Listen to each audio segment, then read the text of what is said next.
Oi, gente! Olá, quem tá entrando. Cheryl, querida, de Santa Catarina, por aqui. Paula Amorim, responsável por todas as nossas mídias sociais. Vocês vão ver muita mudança por aí, hein, gente? Já tô dando um spoiler aí. Titia Gláucia, oi! Essa deve ser uma tia bem coruja, né, Titia Gláucia? Quem mais tá aqui? A Hildema Fernandes, Rafa Souza, olá. Mariana, deixa eu dar aqui um. Peraí, que não tá rolando. Fixei comentário. Oi, Nathalie Mariano, tudo bem? Vou falando oi aqui para todo mundo que tá entrando, até nosso convidado entrar. Eu gosto de ver quem vai participando. Já falei do Rafa Souza? Se não, tô falando de novo. Peraí, que minha gambiarra já começou caindo do celular. Caiu?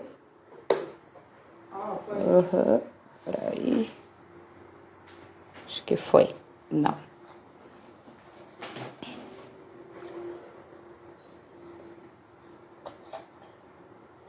Ó, gente, mudamos o horário para as 18 horas, que nem tava muita gente pedindo. Então, vamos fazer esse teste de começar a fazer as nossas lives a partir das 18 horas.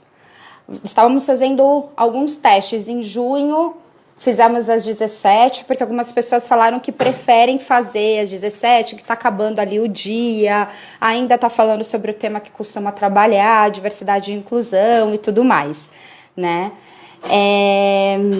Mas algumas falavam assim, não consigo parar às 17, daí eu tenho que ver sempre gravado e eu quero participar ao vivo. Então mudamos para 18. Vamos fazer uns testezinhos aí para ver qual horário funciona melhor para vocês participarem, tá? Que pra gente é super importante a participação de todos, enviar perguntas. A última live da quinta-feira passada, da terça-feira passada, com a Débora, teve muita participação, foi muito legal as perguntas e tudo mais. Então, a CKZ Diversidade nós estamos fazendo justamente por causa disso, as lives, para a gente conseguir falar sobre diversidade e inclusão com vários olhares, né? Chamando diversos profissionais, não necessariamente especialistas em diversidade e inclusão, para a gente falar da abrangência que esse tema tem e tirar diversas dúvidas. Então, por isso que a participação de todos realmente é super importante para a gente. Claro que eu tô te notando aqui, deusa. Sharon, você tá aqui. Já mandei beijo no começo. Mas Botelo também. O Sony Guidotti, é isso? Acabou de entrar. A Vera, minha tia, tá entrando também para dar aquela força, que legal. É ótimo como a gente vê mulheres negras que nos inspiraram durante a minha trajetória, né? Presenciando aí o meu trabalho com diversidade e inclusão. Então, sempre que eu tenho uma tia, uma prima participando e me dando o feedback ali, a minha mãe sempre aqui do lado, é super importante, né?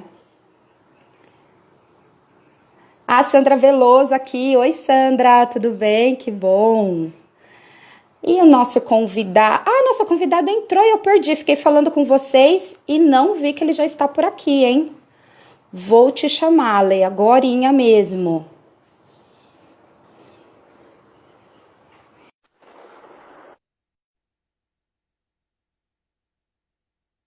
Vamos ver, chamando. Oi, Oi, tudo Juliane. bom? Oiê, entrou, tudo ótimo, e com você? E aí, eu tô ótimo, né? A gente tá no meio de uma pandemia, Mas eu tô seguro, eu tô bem, e batendo um papo contigo agora. Pois é, agora sempre quando me perguntam tudo bem, eu falo assim, que a pergunta mais fácil que era, que a gente sempre respondia, tô bem, tudo bem, é a mais complexa de responder hoje em dia, não é? Porque vai depender da Totalmente, assim. notícia, né? Hoje a gente tem uma notícia horrível internacional, né? Daquela explosão horrível. Então está sendo uma montanha de emoções, não é, Ale? Ah, eu nem vi direito essa notícia, porque eu estava no mercado, acabei de chegar, e quando eu vi no Twitter todo mundo falando sobre ela, depois eu vou me atualizar melhor. Pois é, pois é. Hoje em dia o mundo está totalmente conectado, você sabe melhor do que todo mundo quanto a isso. Então, a gente sente as dores não só daqui da nossa sociedade, não só da pandemia que nós estamos vivendo aqui, mas a gente consegue sentir a dor do mundo todo com qualquer tragédia que acontece por aí, né?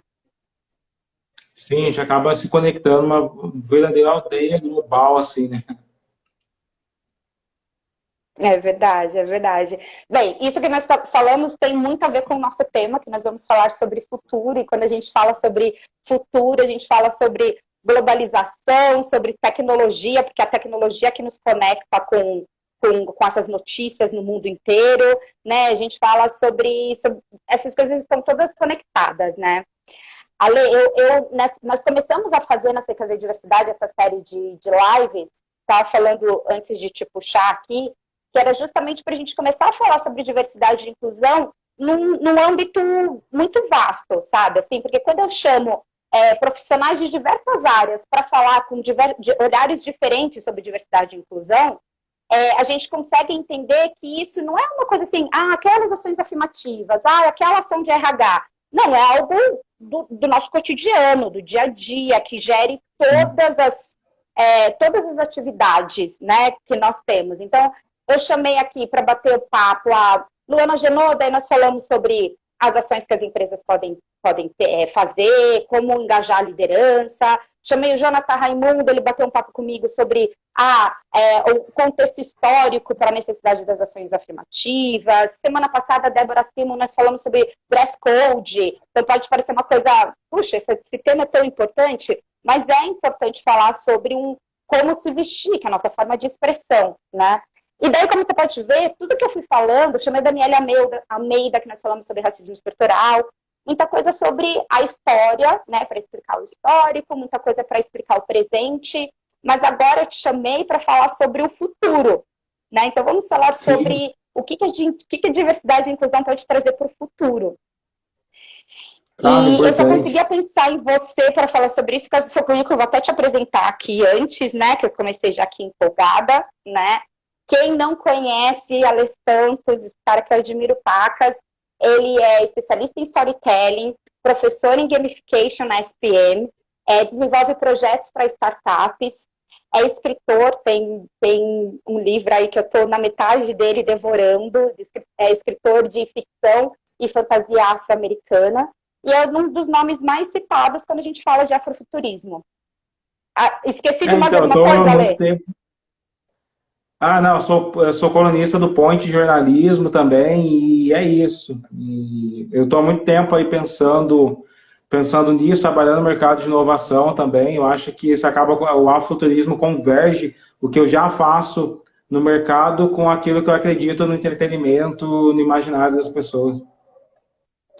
E aí, eu coloquei até no tema da nossa live afrofuturismo, porque é uma palavra, assim, para mim, tiazinha de 37 anos, quando eu comecei a ouvir falar, falei, gente, não estou entendendo, que coisa diferente, não sei o quê. E daí comecei a consumir material seu, da Nathalie Neri, e vi que não é uma coisa nova, na verdade, né? Explica um pouquinho sobre, e vi que não é nova, que é importante para a gente entender o passado e nos vermos no futuro também, né? Nós, população negra. Explica um pouquinho sobre o que é afrofuturismo para as pessoas, por favor, porque o nosso público não conhece.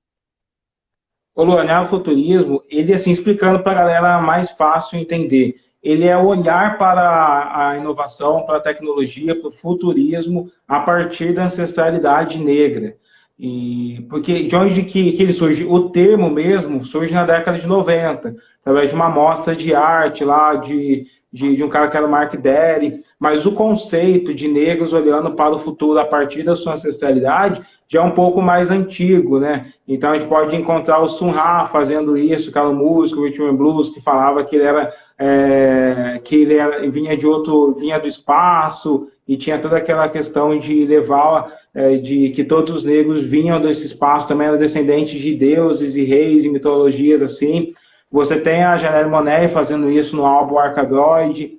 Tem o África Bambaataa, que foi um dos precursores do hip hop, que também, toda aquela galera do hip hop, aquela galera negra que estava fazendo também a disco, já colocava alguns elementos de futurismo ali nas suas narrativas, o hip hop também, o Outkast faz um pouco disso, e esse movimento, que é um movimento cultural, social e político, ele acabou se materializando também na literatura. Então, a gente tem a Octavia Butler, que praticamente é a mãe do afrofuturismo ali na literatura. E no Brasil, a gente tem o Fábio Cabral, que foi o primeiro precursor disso, a Luciane Zaila, que também é uma mulher preta que escreve sobre o futuro aqui no nosso país. A Xênia França fazendo na música, eu faço na literatura também, faço isso a partir da literatura em podcasts também, posso dar esse spoiler para a galera já. E eu também carrego essa ideia do afrofuturismo como uma forma de quebrar o paradigma da inovação nas empresas, né? A inovação das empresas, ela tem o olhar, ela nasce com o olhar de pessoas brancas e que consideram as pessoas brancas como o padrão de tudo isso. E esse olhar vem muito por conta da ficção científica, né? Vale muito a pena a gente lembrar que a ficção científica inspirou muitas inovações. O celular, que veio de Star Trek, né? A própria palavra cyberespaço, deixa eu ver se eu encontro aqui o livro que carrega isso. Tem muito de livros aqui. Nossa, eu tenho aqui. A própria palavra cyberespaço nasce dessa obra, a trilogia do Sproul, e basicamente desse livro que é o Neuromancer. Tudo que a gente discute sobre cyberespaço foi criado por conta da mente do William Gibson, um dos maiores autores de ficção científica, que é um cara branco e que ele foi super racista quando ele escreveu sobre os negros, porque aqui tem os negros que são Zion, que é um estereótipo dos jamaicanos. Essa obra inspirou Matrix. As irmãs Wachowski, elas conseguiram tirar os estereótipos raciais do que o William Gibson colocou aqui, então não tem tipo isso nos Zionitas lá. Mas o que a gente quer dizer, o que eu quero provocar com isso é o seguinte: tudo que a gente tem discutido de cyberespaço há décadas nasce do olhar de um cara branco que foi racista. Da mesma maneira, a palavra robô, e a gente fala muito sobre robótica, sobre como os robôs influenciam no Twitter, como os robôs influenciam no mundo, foi criado por um russo lá em 1920.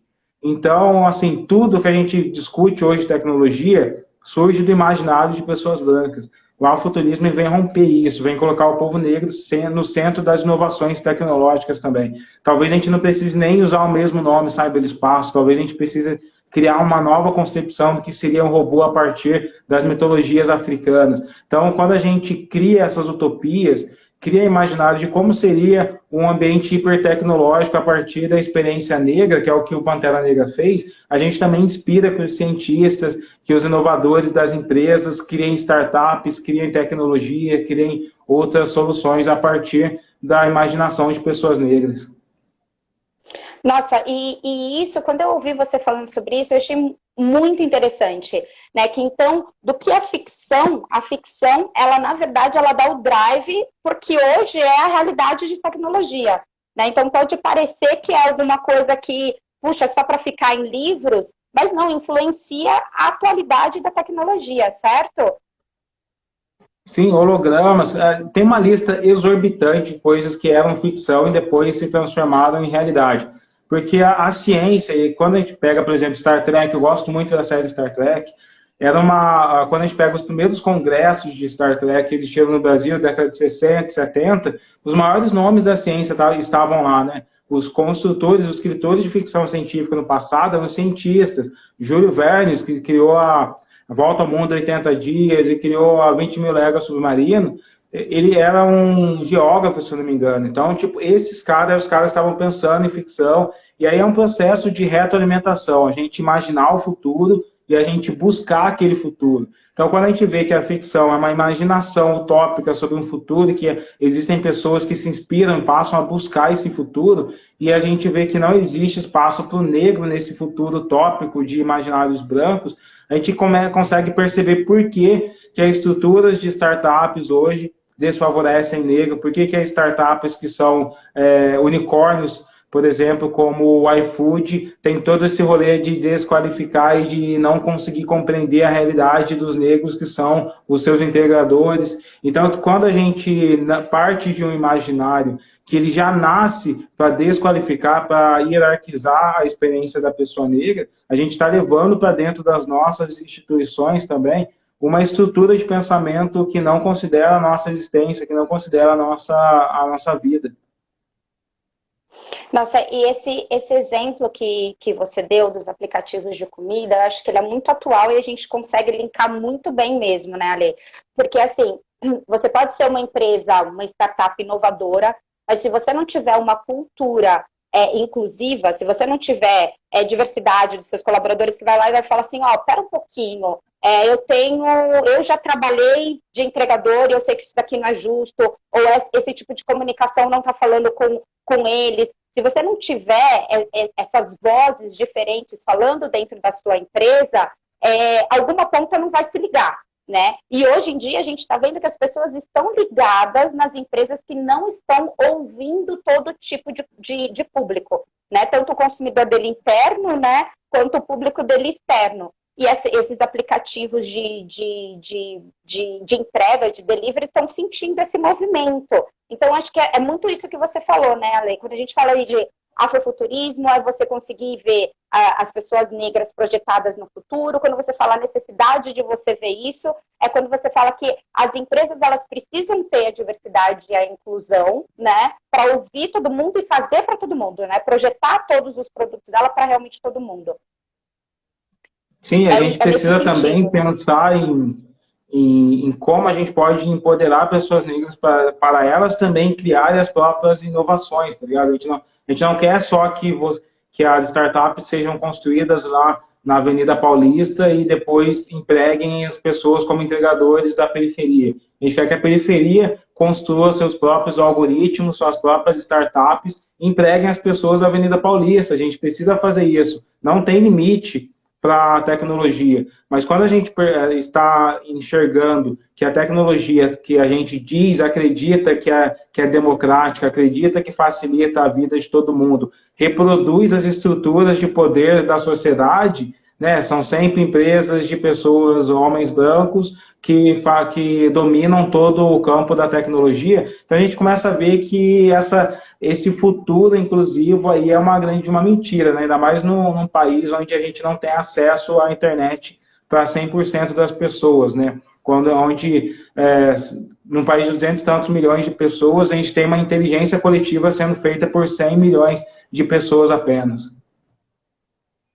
É verdade, Ale. Eu até coloquei na chamada para a nossa live um trechinho de um relatório que a Accenture fez, que o nome era Getting to Equal, que ela fez no ano passado. E daí esse relatório falou com empresas, mais de 18 mil empresas do Brasil e do mundo todo, e daí ele emitiu o fato de que empresas que são diversas e inclusivas, elas são 11 vezes mais inovadoras e ela tem, em média, né, os funcionários dela, os colaboradores dela, são 6 vezes mais criativos. Então, o que isso mostra? Você não quer que a sua empresa seja obsoleta, fique para trás, como nós já vimos tantas gigantes por aí, né, que a gente falava assim, nossa, nunca vai cair, caiu, porque foi derrubada por, às vezes, pequenas ou médias empresas inovadoras. Então, se você não quer que isso aconteça na sua empresa, então promova realmente um ambiente inclusivo para dar voz para todas as pessoas e diverso, que vá querer atrair todas as pessoas, né? No seu podcast, Ale, acho que isso a gente consegue ver, tanto observando esses relatórios de consultorias que estudam tendências de mercado, como também olhando para o passado. Porque a história apagou também muitas coisas que foram descobertas pelo povo negro. né? Muitas invenções Sim. que foram descobertas pelo povo negro. E no seu podcast Infiltrados no Casting, né? Sim. Você descobre, traz muito sobre isso, coisas que a gente não sabia. Eu queria que você falasse um pouquinho de algumas coisas que você lembra que foram inventadas pelo povo negro e que ninguém sabe. A batata frita foi inventada pelo povo negro, né? Essa batata faz sucesso pra caramba, que várias empresas ganham dinheiro, foi criada pelo negro lá nos Estados Unidos. O que acontece é que houve esse epistemicídio. Olha, a gente tem que lembrar uma coisa que hoje em dia a gente fala que não existem raças, que todo mundo é uma raça só, que só existe uma raça humana. A ciência, como a gente conhece hoje, ela só chegou nesse entendimento em 2003.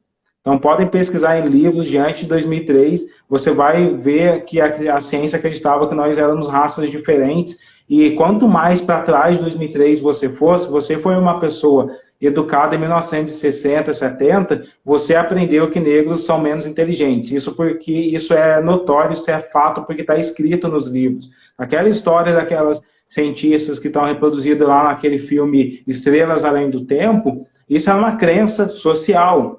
Acreditava-se que o negro era melhor para fazer coisas de força, para fazer esporte, para fazer trabalhos robustos e menos para trabalhos intelectuais.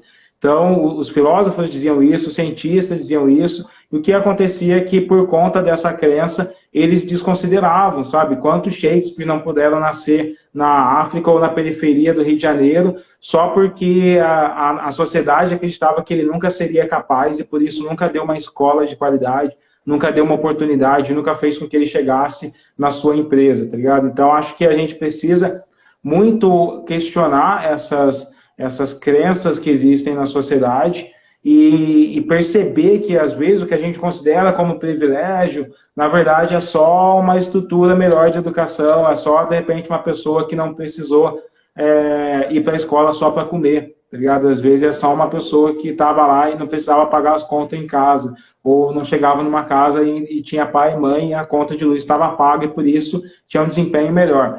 Então, acho que eu sempre trago no meu podcast essa ruptura de pensamento, sabe? Principalmente com a ciência. Eu gosto de desmascarar a ciência. A gente parece que tem um povo meio sem memória, né? Que esquece que em 1966 os brasileiros, você tinha psicólogo brasileiro falando que miscigenação era tarado mesmo, porque a palavra tarado significa que carrega uma herança de sangue ruim. Então, a gente tinha no Brasil pessoas que falavam que existia uma degeneração da raça nacional, e tudo isso impactou, obviamente, na estrutura, né? Quando a gente fala racismo estrutural, a gente não quer dizer que você, como empregador, vai olhar para uma pessoa negra e falar, nossa, eu não gosto dela, eu não vou contratar ela. A gente quer dizer que, às vezes, a pessoa negra nem chega na porta da sua empresa por várias questões, né? Então, acho que eu gosto muito de olhar para isso, de trazer os grandes gênios do nosso povo. E eu contei, por exemplo, a história do Candeia. Para quem não conhece a história do Candeia, ele é simplesmente um dos maiores compositores vivos não, que viveu aqui no nosso país. Candeia, ele tinha uma sensibilidade fantástica para fazer samba, para fazer partido alto, e ele foi uma das pessoas mais geniais que tem aqui na nossa música, assim. Mas infelizmente, quando a gente vai falar de compositor de samba, a gente acaba falando de outras pessoas. Eu falei de Clementina de Jesus também, que tem uma memória de griot, né? Porque nos povos africanos a transmissão do conhecimento não estava em registro de papel, mas estava nas músicas, estava nos ditos populares. E Clementina Jesus foi uma mulher que popularizou tudo isso através do samba também aqui no nosso país. Gosto de trazer essas histórias, gosto de investigar muito de ciência, gosto de desconstruir mitos, porque assim a gente consegue encontrar um caminho para a gente trilhar junto em busca da diversidade, né? Exato. Olha, o Luiz Bonfim está falando aqui que ele não foi contratado numa empresa por causa da cor dele. Acontece muito isso, infelizmente, né? E é esse o trajeto que você está falando, né? Da gente saber um pouquinho da nossa história, se empoderar, e daí, Luiz, levantar a cabeça que nem os nossos antepassados fizeram e bater na próxima empresa, porque com a certeza de que eles estão perdendo um ótimo talento se eles não te absorveram por causa disso, né? Então, é bem isso. E às vezes, o que acontece, Ale, por tudo isso que você falou assim dessa parte histórica, do que a gente aprende nas escolas e tudo mais, o que eu tenho, e com relatos que nem o do Luiz, o que eu tenho visto nos nossos clientes? Que alguns profissionais negros que já estão inseridos na empresa, eles não têm uma autoestima, né? Então, às vezes, tem cliente que fala assim, não, mas eu tenho um profissional aqui, eu tento abrir caminhos para ele evoluir aqui dentro, né? Para ele ser promovido, mas ele não agarra muito. Ou, teve uma cliente nessa semana que ela falou assim, puxa, nós montamos o grupo de racial e chamamos uma colaboradora negra nossa para ser a líder e ela não topou, e isso deixou a gente muito surpresa e não sei o quê. E por que é isso? Eu sempre falo assim, a gente tem que entender que nos foi negada a opção de criar uma autoestima com tudo que foi entregue para a gente. Então, imagina aquela criança que ela estudou o tempo inteiro, que o único personagem que ela se via era o personagem escravizado, fraco e tudo mais. Era o único personagem na história que ela se via. Você acha que ela vai se tornar que tipo de profissional no futuro? Né? Com uma autoestima ou não? Ou então até mesmo o garoto, a criança branca que sempre também estudou essa mesma coisa. Quando eu for um líder, uma líder, vai ver num profissional negro uma liderança, ou será que o viés inconsciente ali dele vai falar assim, puxa vida dele ou dela, vai falar assim, puxa vida, essa pessoa ela não serve para esse cargo. Né? Então, existem coisas muito enraizadas na gente. E eu acho muito legal o seu livro, que ele fala sobre a luta do povo negro, né? Esse seu último livro que você lançou, e que daí dá luz a tudo que nós fizemos até agora, que não foi, se você tem ele, mostra ele aí já, pessoal, daqui esse livro vale a pena comprar, que mostra que o povo negro nunca foi esse povo pacífico que ensinaram pra gente. E isso é muito importante para a construção do profissional também, que nós temos hoje nas empresas. Fala Isso é um pouquinho sobre o seu projeto. livro. Existe um projeto das elites intelectuais brasileiras, e isso é histórico, de não contar para as pessoas as revoltas que existiram, porque faz mais sentido se você quer hierarquizar socialmente um povo, e esse determinismo que hierarquizava socialmente as pessoas, ele existiu no nosso país até poucas décadas atrás. Você precisa contar e inserir na cabeça dessas pessoas histórias de que elas não se revoltam, de que não vale a pena você brigar por algo, sabe? Então, você não tem um ideal de ego. O Joseph Campbell, que é um mitólogo muito famoso e evidenciou a jornada do herói, ele diz que os mitos, eles têm como função básica fazer um povo avançar. Agora, se você tem uma pessoa negra que não tem contato com um mito, que não tem contato com uma figura positiva, o que vai acontecer? Ela se perde na sociedade. Você vê uma sociedade o tempo todo falando que pessoas brancas são heróicas, pessoas brancas são as mocinhas, pessoas brancas são os empresários, são os melhores profissionais de dentistas, são os melhores psicólogos, e você não vê uma sociedade falando isso de negro, né? Você não tinha entretenimento, tem um papel muito duro nisso, né? Porque você tinha obras que tratavam o negro como bandido na televisão, tratavam como subalterno, como ajudante, como que penetraram na cabeça das pessoas que o negro de terno ele vai ser um chofer, ele não vai ser um grande empresário. Isso é repetido eternamente ali, infelizmente até hoje, em alguns canais de TV, e você não tem na mesma proporção as pessoas trazendo figuras de negros como empresários, de negros como uma simples dona de casa que empreende e faz e que é sucesso e que cuida e que consegue criar seus filhos, e mesmo que cria seus filhos, eles não se envolvem nas drogas, sabe? Figuras simples, coisas do dia a dia. A gente não tem isso na televisão constantemente, na maior intensidade. Então, o que a gente vê não só com o afrofuturismo, mas principalmente nos Estados Unidos,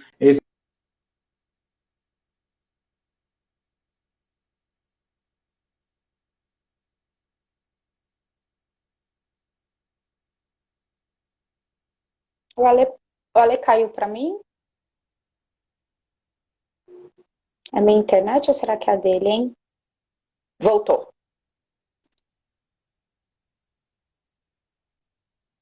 Criando essas referências que não tínhamos, né? Quem estuda psicologia, quem já leu Jung, sabe o quanto a fantasia constrói a nossa psique, como a fantasia faz parte da nossa psique. Segundo Jung, a palavra que pode melhor descrever a nossa atividade psíquica é a fantasia, porque a fantasia consegue conciliar a nossa existência com o mundo. Então, quando você não tem a fantasia negra mostrando que você também é o herói, que você também é a pessoa que tem essa jornada, você fica assim preso num estágio que é meio um limbo da sociedade. Você não sabe para onde você vai como uma pessoa. E aí você acaba chegando nesses casos de que você nem quer arriscar a assumir uma posição, até porque também não faz sentido, dentro de uma estrutura que sempre foi racista, você se marcar como negro, né? Você se auto-identificar como negro num ambiente que você nem sabe se é seguro você se identificar como negro. Então, você não tem uma narrativa dentro daquela empresa que valoriza o negro, uma narrativa que pode ser fantástica, mas que ajude essa pessoa a se sentir confortável nisso. Então, a gente tem que tomar muito cuidado, às vezes, quando as empresas criam esses programas, e fala, nossa, mas nenhum negro foi. Mas espera aí, desde quando é seguro na sua empresa assumir que você é negro? Sabe, desde quando foi seguro para todo mundo dizer, será que as pessoas que a partir do momento que você cria uma célula com 4 negros, todas as outras pessoas não vão ficar falando que elas são mimizentas? Então, será que essa cultura não existe, sabe? Será que é seguro? Então, a gente precisa trabalhar essas histórias, a gente precisa trabalhar esse ideal de ego que Freud dizia, mas que Neuza Santos falava que o negro não tem na sociedade brasileira, esse ideal de ego heróico, poderoso, forte, sendo construído com essas estruturas arquétipas e essas narrativas que podem valorizar, aí sim, uma ação, valorizar uma existência do negro naquele espaço coletivo. Nossa, eu até ri agora quando você falou isso, porque deu uma quenturinha aqui no coração, porque hoje mesmo eu tive uma reunião justamente falando isso. Que daí era um cliente que estava super empolgado com o projeto dele, né, de grupo de afinidade e tal, e daí eles citaram um colaborador negro que falaram assim, puxa, esse colaborador, ele é um líder e a gente estava crente que ele ia se inscrever pro comitê, né, de raça, ele não se inscreveu, nós vamos lá falar com ele. Eu falar, puxa, eu esperei que você ia se inscrever. Falei, gente, não tem que falar com ele. Primeiro que é voluntário se inscrever. E segundo que vocês não sabem qual que foi o trajeto que esse profissional traçou até aí. Entende-se que todo negro tem que carregar a bandeira da militância e nem sempre, né? Nem todos vão estar preparados para isso, né? Ou vão querer ser visto como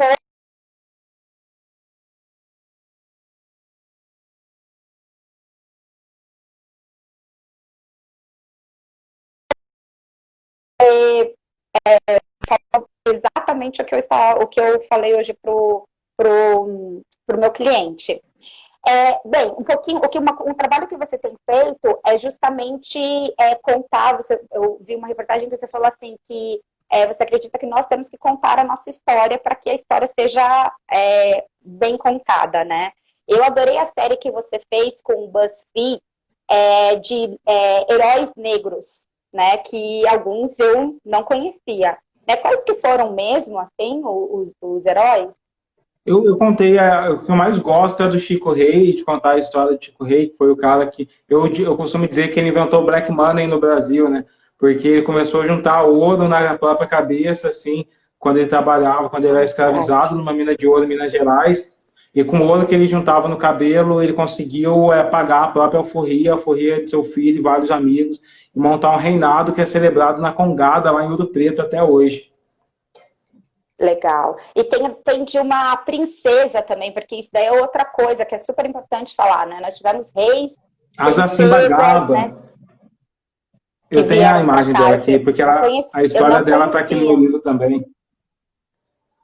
E a Zacimba, ela mostra, ela foi reconhecida como... Aqui tem uma ilustração muito linda dela. Linda, lindíssima. Ela foi reconhecida como uma rainha da nação Cambinda, se não me engano, pelos outros escravizados lá onde ela estava, Espírito Santo, e desde esse momento que ela foi reconhecida, obviamente o barão, lá, o fazendeiro, pegou ela e começou a maltratar ela de todas as maneiras terríveis possíveis, como uma forma de chantagear aqueles negros escravizados para que eles não fizessem nenhuma revolta, nem nada. Só que eles traçaram um plano junto, que foi envenenar o fazendeiro. Eles conseguiram esse envenenamento, e aí eles chamavam de pó de amansar senhor, que é a cabeça de arará, que ela ia colocando na comida dele. Ele estuprava ela, ele maltratava ela de maneiras horríveis, assim, de maneiras desumanas, e quando eles conseguiram envenenar ela, eles estouraram toda a senzala e passaram o resto da vida como piratas que, quando chegavam os navios com escravizados, eles invadiam, liderados pela Zacimba Gaba, e eles libertavam todo mundo desses navios. Uma história muito poderosa também, que mostra o poder da luta da mulher preta nesse país, né? Porque não foi só uma história de você estar sendo oprimida e você vai ser estuprada, e não foi só uma história de submissão, mas foi uma história de revolta e de poder também, de poder romper as estruturas da escravidão. E o que eu achei incrível quando eu li essa história que você escreveu, foi assim, eles viveram como piratas, ou seja, o povo negro que vivia aqui no Brasil, ele sabia também navegar, né, porque a gente tem a imagem que não, então, sim, os povos africanos, eles sabiam navegar também, sabe, que a gente tem a ideia que que os europeus criaram os barcos, os navios, e tá tudo na mão deles, né, e não é bem assim. Eu acho que eles foram, tipo, os primeiros conseguiam fazer grandes viagens para outros continentes, mas porque eles tinham essa ambição maluca de não se conter no seu país, né? Porque a questão é que os outros povos, você pode ver, por exemplo, os asiáticos, eles não saíram muito da China para falar, vamos invadir a América, tá ligado? Eles são povos que sempre ficaram lá e eles se sentem super satisfeitos com isso. E os africanos sempre tinham a sua própria cosmovisão, que era muito centrada, mas a Europa foi um continente sangrento e construído com muitas revoltas e brigas internas, assim. Eu acho que eles não conseguiram se conter lá dentro e quiseram levar a briga para os outros lugares do mundo. Legal. Bem, vou falar aqui com a Amanda, que ela falou que adorou meu blazer de onça, obrigada, coloquei em homenagem a Beyoncé, que teve todo esse bafafá essa semana, inclusive ligada com o afrofuturismo. Então, quem não sabe, vai para... Fala sobre você participou de você fez um artigo agora, né? Participou de um artigo sobre essa polêmica de afrofuturismo. Eu dei uma entrevista para a Cláudia. Isso.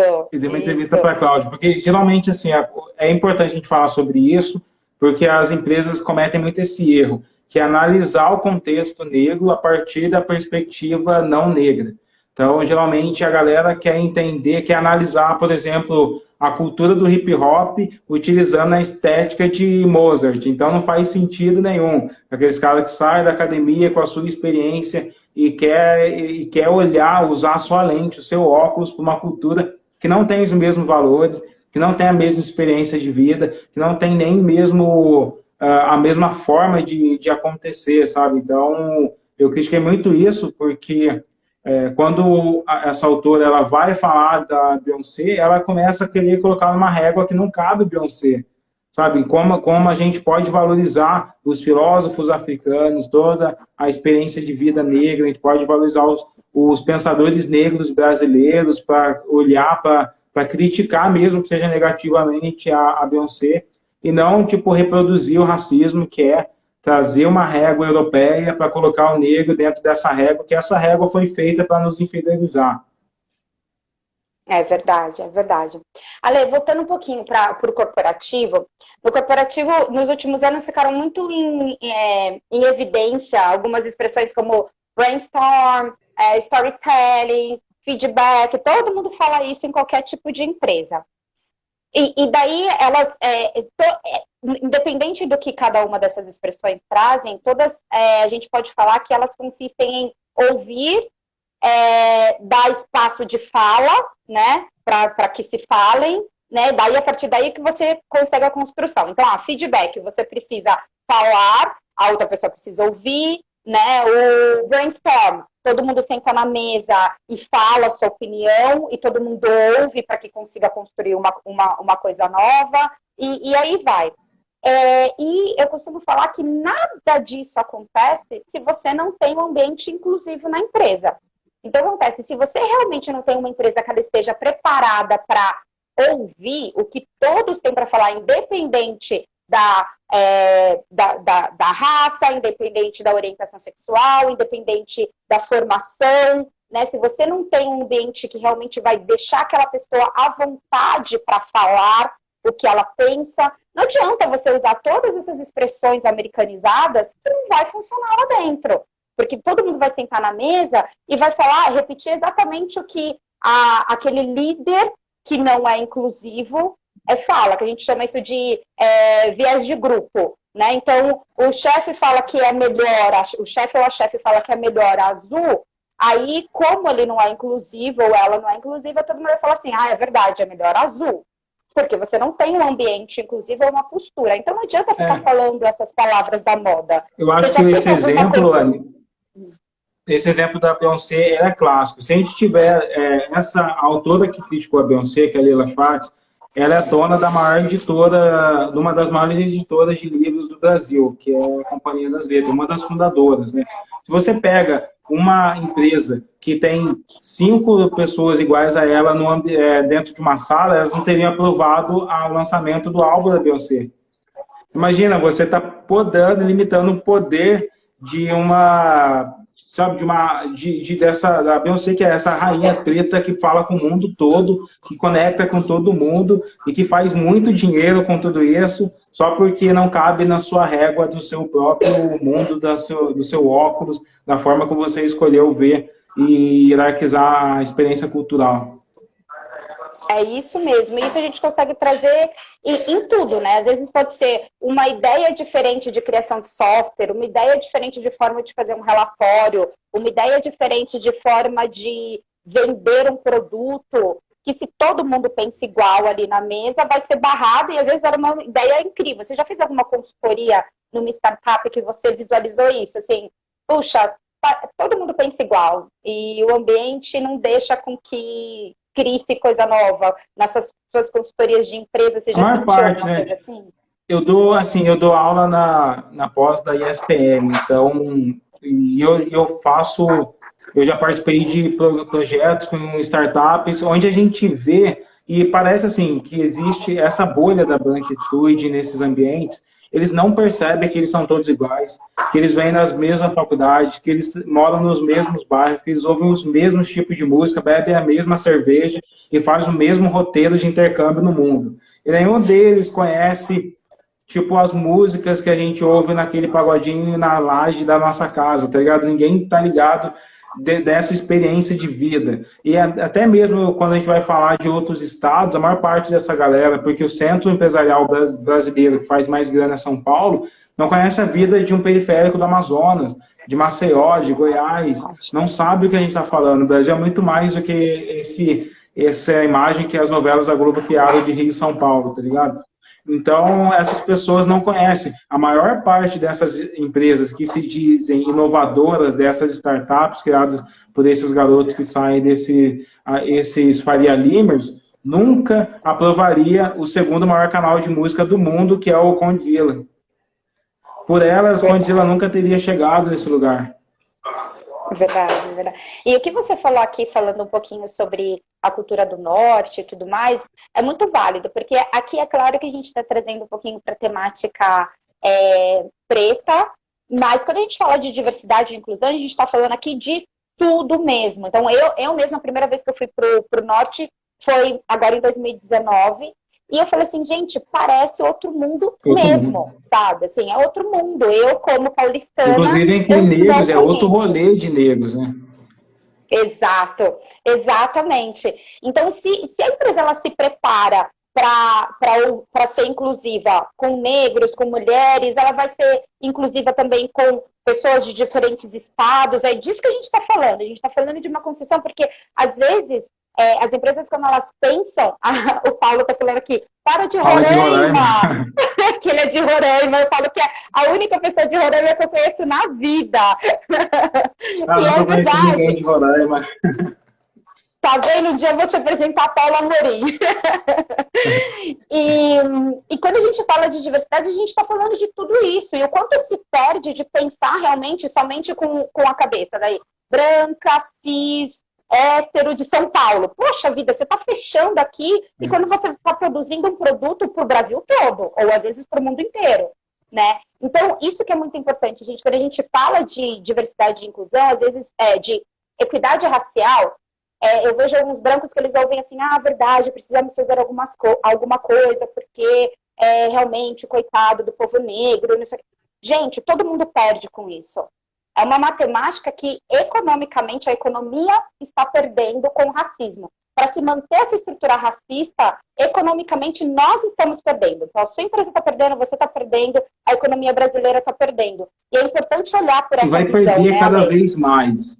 Vai perder cada vez mais, porque assim, não está existindo uma cultura de cancelamento, não está existindo um politicamente correto, o que está existindo é que pessoas como eu, como a Lorena, como todas as outras pessoas negras, que são 56% do Brasil, a gente está cada vez mais olhando para a TV e falando, peraí, eu não vou assistir isso não tem nada a ver comigo, peraí, isso não tem a ver com a minha mãe, não tem a ver com a minha família, não tem a ver com meus irmãos.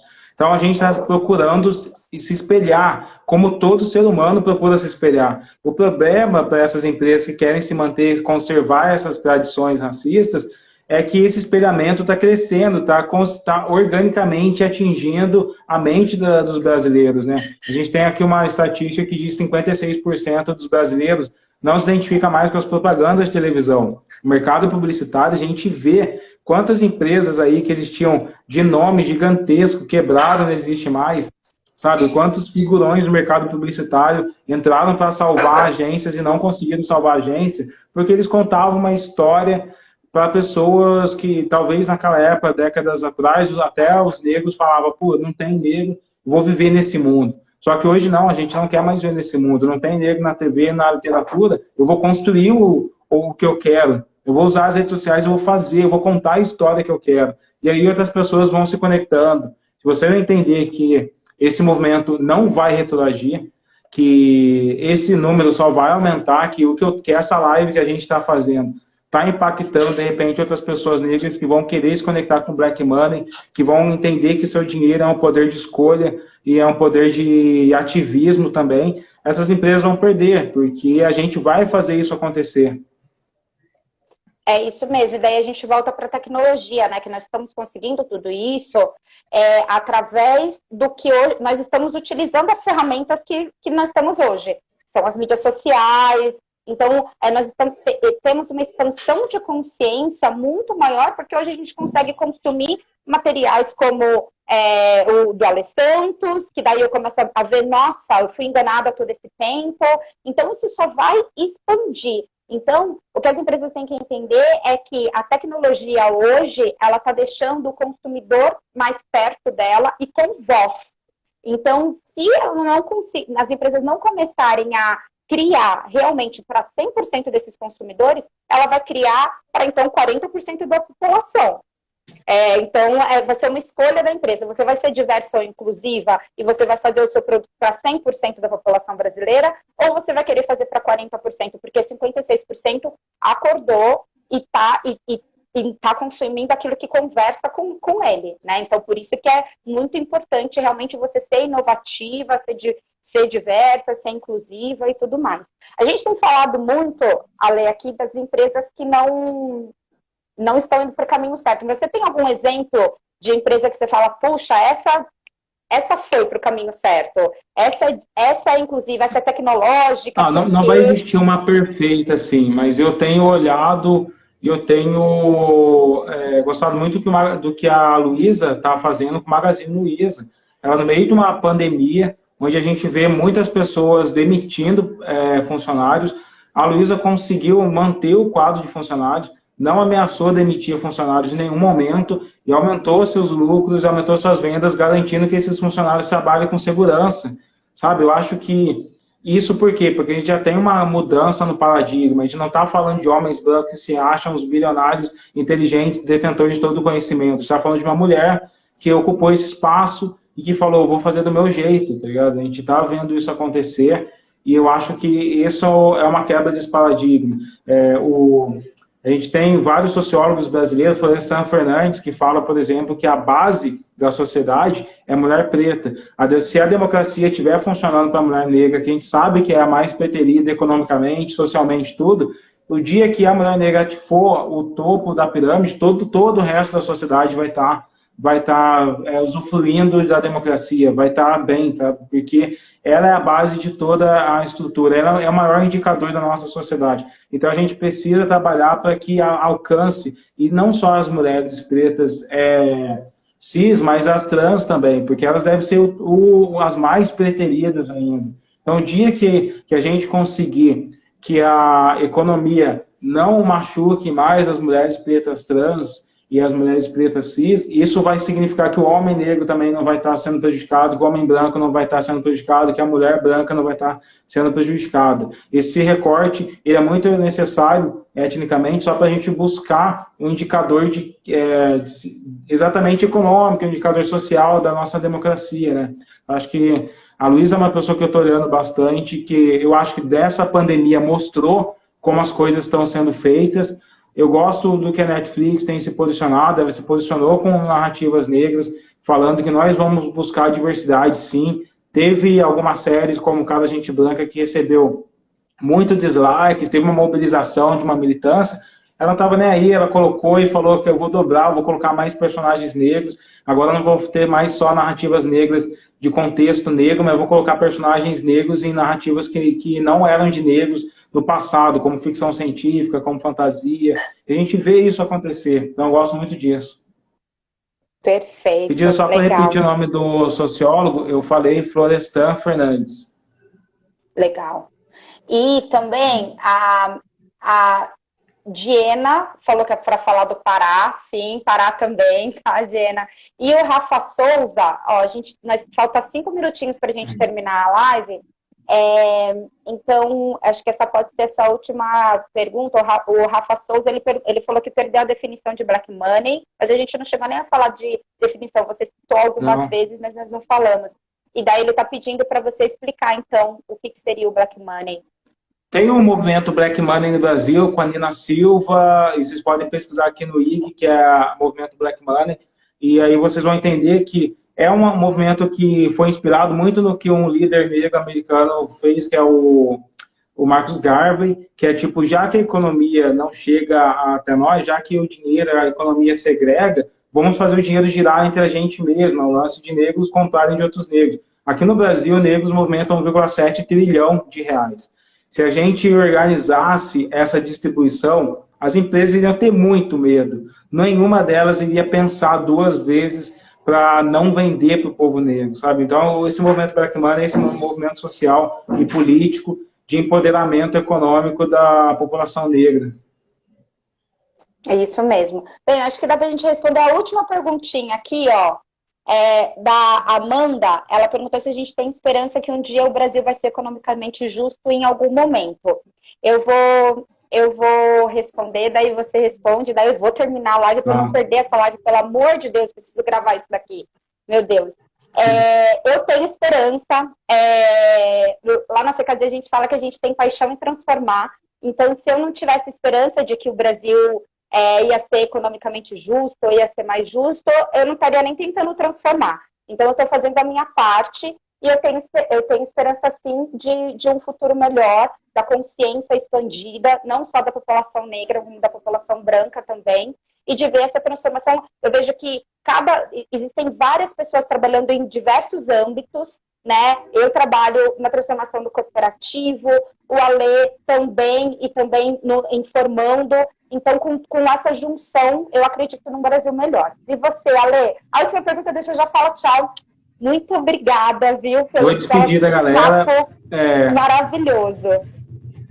Eu acredito que vai ser difícil pra caramba, mas eu também estou correndo atrás, querendo fazer a minha parte, querendo trazer mais pessoas para dentro desse meio, para discussão política. E talvez eu não acredite na economia, mas eu acredito nas pessoas, eu acredito no poder que elas têm de levar uma mensagem e, a partir delas, mudar a nossa realidade. Que bom. Obrigada, Lê. Tenha uma ótima noite. E, gente, a partir da semana que vem, nós vamos ter um outro formato de lives.